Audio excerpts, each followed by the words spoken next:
Hello and welcome to the History Crew channel. Please remember to subscribe to the History Crew channel. In this video, we will be covering some of the radical reforms which Roosevelt implemented during the first New Deal after he became President of the United States of America.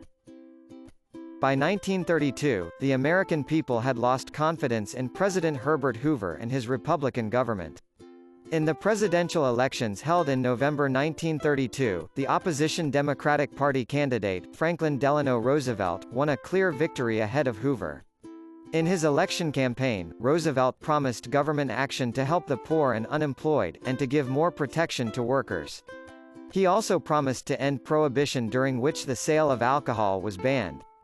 Because of his policies and his tireless traveling to meet the voters, people felt that he cared about their problems, unlike Hoover, who believed it was the individual's own fault if he or she was poor. It came as no surprise that Roosevelt defeated Hoover in the elections and became President of USA. Roosevelt promised a New Deal for the American people. When he took office in March 1933, the Great Depression was at its worst. Unemployment had reached 16 million, and the country was in the middle of a massive banking crisis.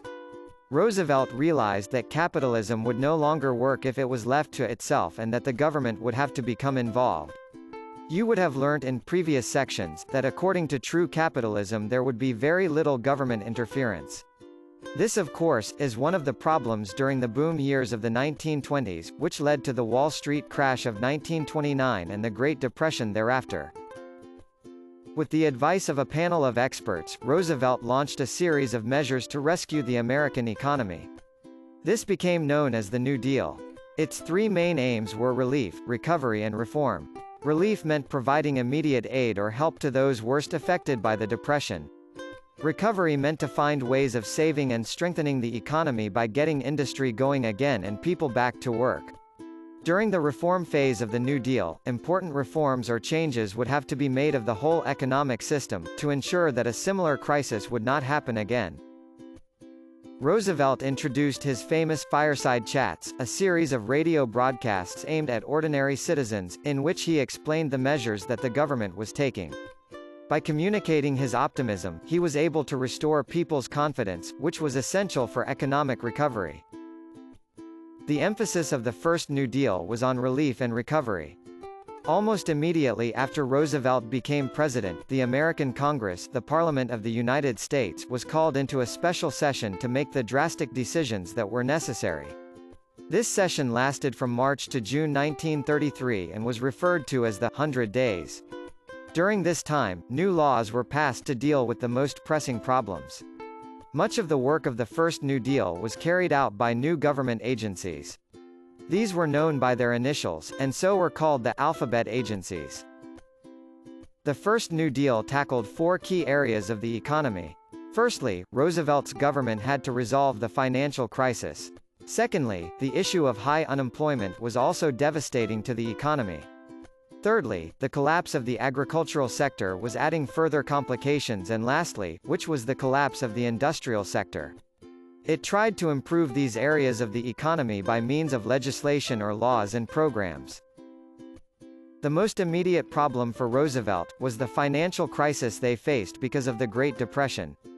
The government called for a bank holiday, and closed all banks, only allowing financially sound ones to reopen by legislation such as the Emergency Relief Act of 1933. Banks were now given strict guidelines on how to operate and were not allowed to give out loans recklessly. People were also not allowed to withdraw their money from the bank.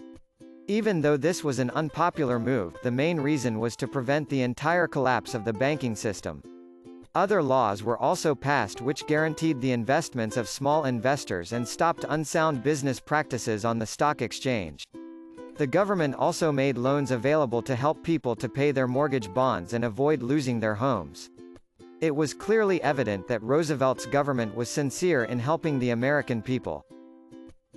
New legislation or laws were passed in order to raise more funds needed for Roosevelt's New Deal. For example, the Economy Act of 1933 was passed into law, by which the salary for all government and armed forces were cut by 15%. This saved money was to go into funding the New Deal. The Beer Act of 1933 was also then passed, to allow for beer to be sold legally.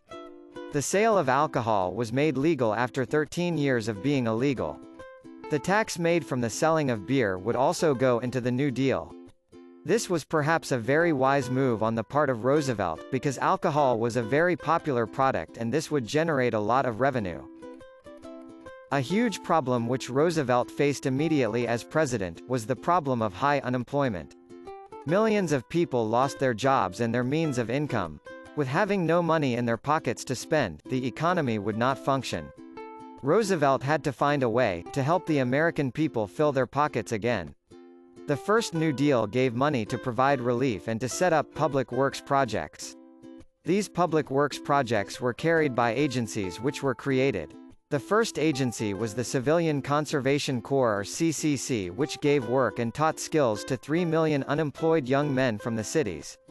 Work camps for these men were set up in rural areas. They worked on projects of lasting benefit, such as erosion control, tree planting, forest fire fighting and flood control projects. Please take note that the simple job of planting trees was still a job. These men were then able to earn a salary, and with that salary, they were able to start spending again. They were now able to afford goods, which means that factories could open again. These factories would then need workers, and this too would help solve the unemployment problem. And so, very slowly at first, the economy began to start moving forward again. Another agency which created jobs was the Public Works Administration or PWA, which provided government funding to build schools, hospitals, bridges and other public buildings. The main aim, which you must not forget, is the aim of creating jobs and reducing unemployment.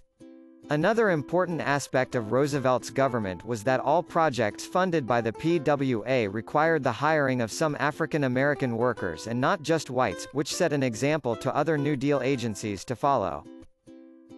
Due to the Great Depression, many farmers became bankrupt and the agricultural sector collapsed. How did this happen, you may ask? When people lost their jobs, they had no money to spend. The demand for goods then dropped and this left farmers with no one to sell their produce to. A simple example to help you understand this would be the example of a corn farmer. Before the Great Depression, the corn farmer would grow corn. He would then sell his corn to a company, which used the raw corn to make corn flakes cereal. But when people lost their jobs, many people could not even afford to buy the corn flakes cereal, and so the cereal company closed down and therefore could not buy corn from the farmer anymore. This in turn led to the corn farmer going bankrupt and his farm was then repossessed by the bank. To help farmers and to tackle the problems in agriculture, the first New Deal set up two agencies. The Agricultural Adjustment Administration or AAA paid farmers subsidies to reduce production and to even destroy their crops and livestock. This may sound crazy to you, but it was a strategy to reduce surpluses and stabilize prices. By having too much of a certain product in the market, the prices of the product is driven down. Roosevelt is helping create a demand for products. When demand goes up, then so does the price of goods. This allows for money to circulate in the economy.